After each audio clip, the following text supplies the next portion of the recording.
The sun stood high above the village when Amina stepped into the center of the square, her red blouse bright like a warning flame. The men had already gathered. Behind her, Musa folded his muscular arms.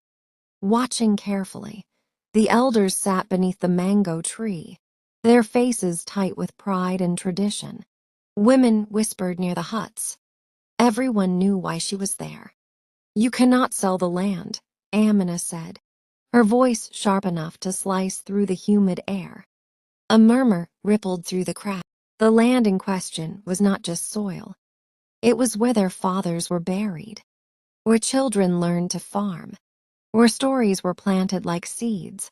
But Chief Baco had made a deal with strangers from the city. They promised money, roads, electricity. They also promised factories. "We need development," one elder argued. "And what will we eat when the soil turns to smoke?" Amina fired back, her hands cutting through the air. "Money finishes, land does not." A younger man scoffed. "Since when do women decide for the village?" Amina stepped closer, eyes blazing. Since the day the men stopped listening.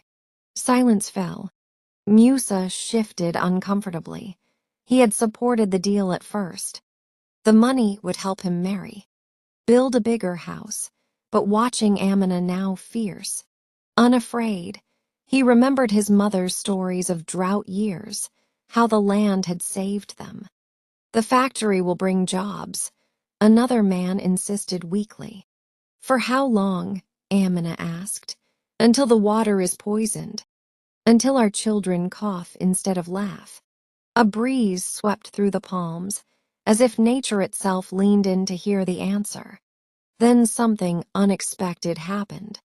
Musa unfolded his arms. "She is right," he said quietly.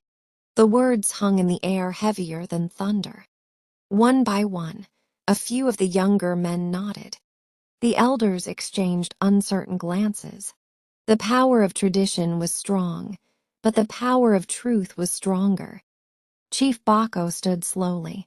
"If we refuse," he warned, "we lose the money.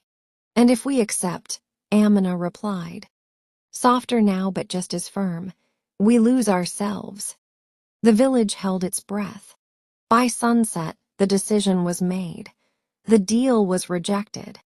That night, under the golden sky, Amina sat outside her mother's hut. Musa approached, no longer with folded arms but with respect in his eyes. "You were brave," he said. Amina looked toward the fields, stretching into the horizon. "No," she replied, "I was afraid. I just chose not to be silent." And from that day on, whenever disputes rose in the village square, no one ever again asked why a woman was speaking. They only listened.